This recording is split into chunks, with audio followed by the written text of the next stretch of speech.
तो लहसुन की काश्त में बहुत देर से कर रहा था। लहसुन में बहुत सारे मसाइल थे, 3 बड़े मसाइल हैं, लेकिन हमारे किसी भी रिसर्च के इदारे ने आज तक ये कोशिश नहीं की कि इसको किसान के लिए आसान बना दे। पाकिस्तान में पहली दफ़ा रेस बेड के ऊपर मशीनी काश्त और मशीनी बर्दाश्त, इसलिए इससे हमने बचना है।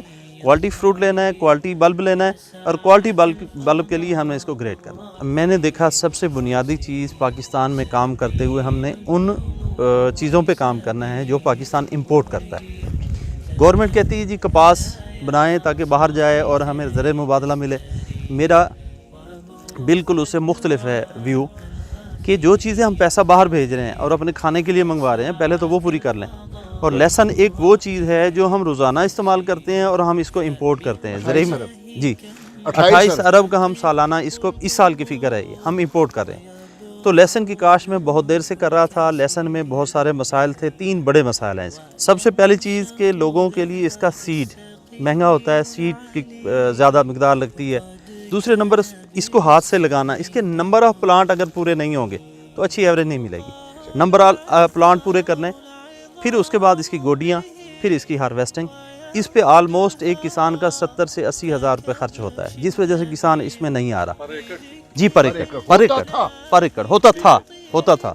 लेकिन हमारे किसी भी रिसर्च के इदारे ने आज तक ये कोशिश नहीं की कि इसको किसान के लिए आसान बना दे। अयूब रिसर्च फैसलाबाद में आप जाएं, वहाँ आपको इंपोर्टेड 8 किस्म की मशीनें मिलेंगी जो कि बाहर के मुल्कों से आई और आज तक वो वीरान पड़ी हैं। उनके ज़रिए उन्होंने क्या किया कि फ्लैट के ऊपर सोइंग के लिए उन्होंने मशीनें डेवलप की। और ये अल्हम्दुलिल्लाह हमारा एक पिकनिक का जो कंसेप्ट था उसको मद्देनज़र रखते हुए मैंने इसको कहरोड़ पक्का, हमारे वेंडर हैं शफीक साहब जो कि शरीफ एंड सन्स के नाम से जाने जाते हैं, उनसे डिस्कस किया कि उनके पास फ्लैट वाली मशीनें बन रही थी जो कि उन्होंने भी अयूब रिसर्च वालों से सीखी थी, फ्लैट के ऊपर सोइंग वाली। मैंने उनसे कहा जी हमें बेड के ऊपर आप मशीन तैयार करके दें जो बेड भी बनाए और साथ उसकी सोइंग भी करे। और इस पर हमने आलमोस्ट 3 महीने टाइम गुजारा, इस पर टाइम खर्च किया और अल्टीमेटली हम वो मशीन बनाने में जी वो राजी नहीं थे। हमने कहा यार आप हमसे पैसे ले लें, आप हमसे पैसे ले लें, नफ़ा नुकसान हमारा, लेकिन हमें डेवलप कर दें। मियाँ साहब की मेहरबानी। मियाँ साहब वहाँ बार बार जाते रहे और पहली मशीन जो है सर वो डेवलप होकर यहाँ आई, इस फार्म पे आई। 10 अक्टूबर 2020 को हमने पहला ट्रायल 10/10/2020 को यहाँ आई और यहाँ हमने उसकी सोइंग की। जी बिल्कुल ऐसा। और सबसे जो अहम चीज़ है ये देखें, ये जो बल्ब है आपके पास, आप कोई भी पाकिस्तान में लहसुन देखेंगे, लहसुन जब आप इसको उठा के स्टोर में ले जाते हैं और अक्टूबर में या सितंबर में इसको बाहर निकालते हैं, इसको ऐसे दबाएंगे और अंदर से पिलपिला होगा। ये बेड कास्ट के ऊपर, क्योंकि पानी हमारा दूर लगता है, सीपेज के हवाले से जो आपने वहाँ पे सवाल किया था, इसका दूसरा हिस्सा हम वहाँ पे डिस्कस करेंगे कि जो लहसुन आपका बेड के ऊपर काश्त होगा और इसकी बर्दाश्त जब हो जाएगी, इसकी स्टोरेज सबसे आसान है।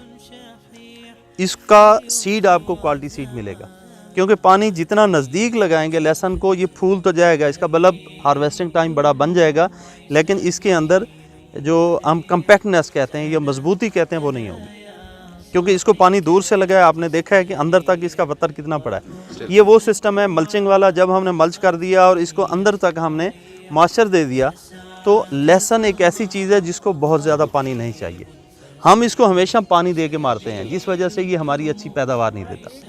तो अल्हम्दुलिल्लाह आज हम वो दिन आ गया है कि हम इसको हार्वेस्ट कर रहे हैं। पाकिस्तान में पहली दफ़ा रेस बेड के ऊपर मशीनी काश्त और मशीनी बर्दाश्त। फिर अगला जो मरला था, इसको हमने निकालना कैसे, हाथ से निकालने में फिर आपकी 20,000-15,000 लेबर लगती है। ये मशीन हमने डेवलप की, इसके ऊपर 1,000 रुपये बामुश्किल खर्चा है पर एकड़ का, और पीछे लेबर इसको इकट्ठा कर लेगी। और आगे 2 मशीनें और डेवलप हैं जो कि इसकी भूखें भी काटेगी।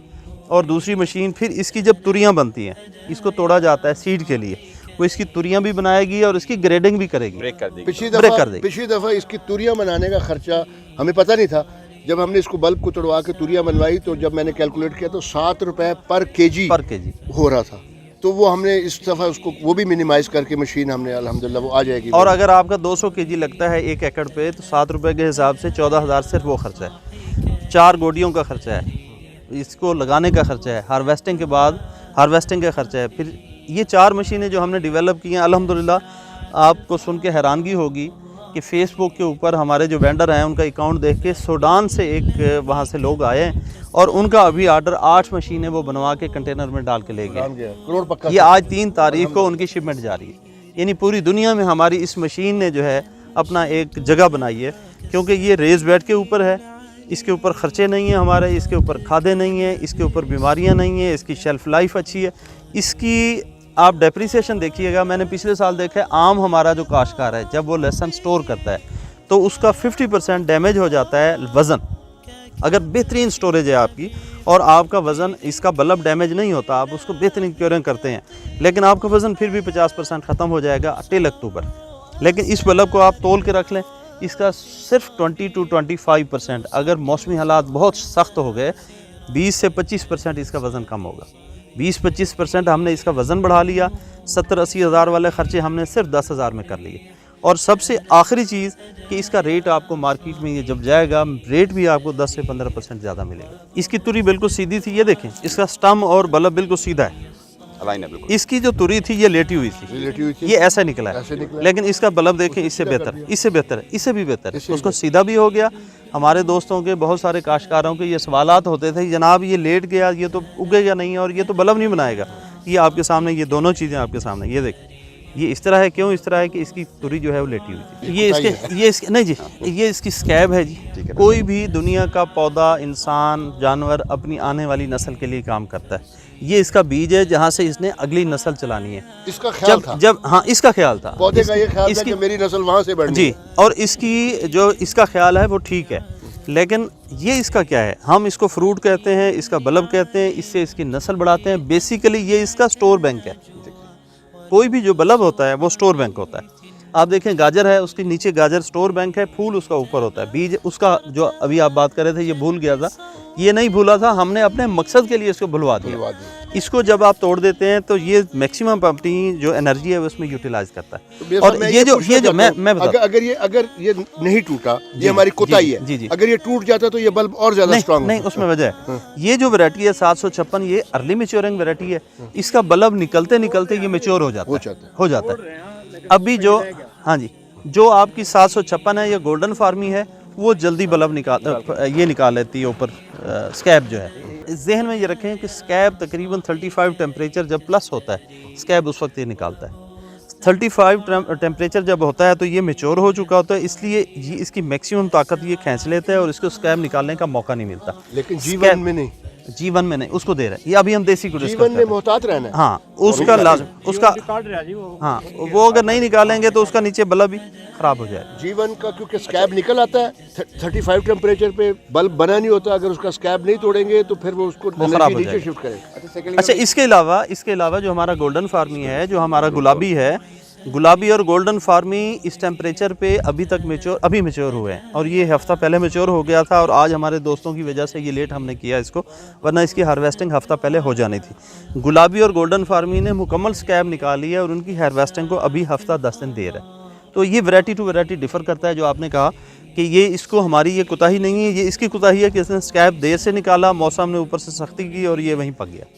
ये हार्वेस्टिंग से कितना अर्सा पहले इसको हमने तोड़ना? ये हार्वेस्टिंग वैरायटी टू वैरायटी है। अगर इसके अंदर जब ये निकल आए, जो ही नज़र आए इसको ख़त्म कर, जो ही नज़र आए ख़त्म करने, एनर्जी ऊपर शिफ्ट करना शुरू कर देगा। क्योंकि इसका असल बच्चा ये है, इसकी आने वाले नस्ल ये है, ये इसका स्टोर है, इसकी खुराक का स्टोर है।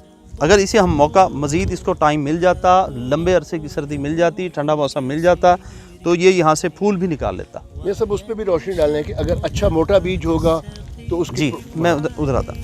अब पहले मैं एक बात कर गया हूँ कि हमारी जो शेल्फ लाइफ है किसी भी सीड की, इसकी जो वेट की कमी है, जिसको हम कहते हैं वज़न में कमी, जब हम स्टोर करते हैं, आम बल्ब जो आपको फ्लैट ज़मीन वाला या वटों वाला मिलेगा वो 50% डाउन करता है और हर काश्तकार इस बात को कबूल करता है कि हमारा जो अप्रैल का वज़न होता है अक्टूबर में जाके वो आधा बचता है, लेकिन इसका 25% बचेगा। क्यों? वजह क्या है कि इसके बल्ब के अंदर जो मजबूती है वो फ्लैट वाला नहीं है, क्योंकि बेड के ऊपर वो मजबूती है। और इस साल हमने अपने तजर्बात में, हमारे ग्रुप्स में, हमारे दोस्तों के साथ जो हमारी डिस्कशन हुई है, हमारा फाइनल रिज़ल्ट ये है कि आइंदा साल जब हमने सीड लगाना है, उस सीड को हमने ग्रेडर बनाया है, उससे हमने ग्रेड करना है।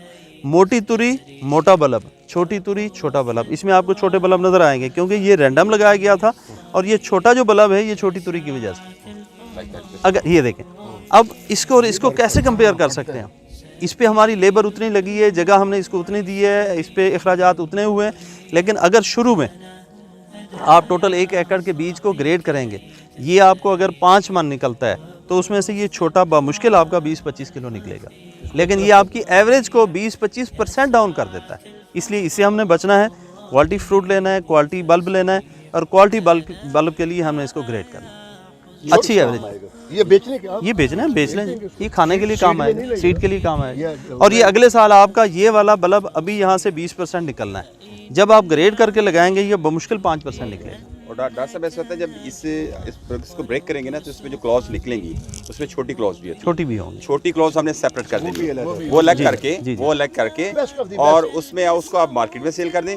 और जो ये बड़ी क्लॉज हैं जो कि आउटर सर्कल की में होती हैं, सिर्फ हमने ये शो करनी है। तो ग्रेडिंग से मुराद हमारा यहाँ पे ये है कि जो क्लॉव्स को हम ब्रेक करेंगे उसकी जो मोटी तुरियाँ होंगी सिर्फ वो शो करेंगे, बाकी जो बारीक तुरियाँ उसको हम सेपरेट कर देंगे, उसको हम ज़मीन के अंदर लगाएंगे नहीं, क्योंकि इसने टाइम भी उतना कंज्यूम किया, इनपुट कॉस्ट भी उतनी, लेबर उतनी, लेकिन इसका जो आउटकम है वो अब इसकी अगर हम परसेंटेज देखें तो ये बुनियादी तौर के ऊपर शायद 10% होगा। 3 मिल के भी इसके बराबर नहीं जा सकता, 3 मिल के भी मशीन से होगा, ये मशीन आपको ग्रेड कर देगी। जो हमने इसके ये पत्ते और भूखे काटने वाली मशीन हमारे वेंडर ने इसको दी है, वो मशीन जब ये पूरा बंडल बना हुआ है जी 2 किलो का, मशीन में ऐसे आप डालेंगे वो इसमें से मोटा अलहदा करेगी, छोटा अलहदा करेगी, एक और फिर जब तुरियां अलग करेगी तो वहाँ भी ग्रेडर है। तो जब इसको आप डालेंगे, जैसे हम आटे के लिए दाने डालते हैं, नीचे से आटा निकलता है, ऐसे एक मशीन बनाई है उन्होंने, तो उसमें आप सारी बोरी डाल देंगे, छोटा मोटा सारा लहसन आ जाएगा, और इस मोटे बल्ब के अंदर भी छोटी तुरी होगी, वो भी अलग उसने सारे को ब्रेक करना है, छोटी अलहदा, दरमियानी अलहदा, मोटी अलहदा। 4 मशीनों का सेट सर अल्हम्दुलिल्लाह। और अल्हम्दुलिल्लाह इन 4 मशीनों के सेट के साथ इस वक्त हम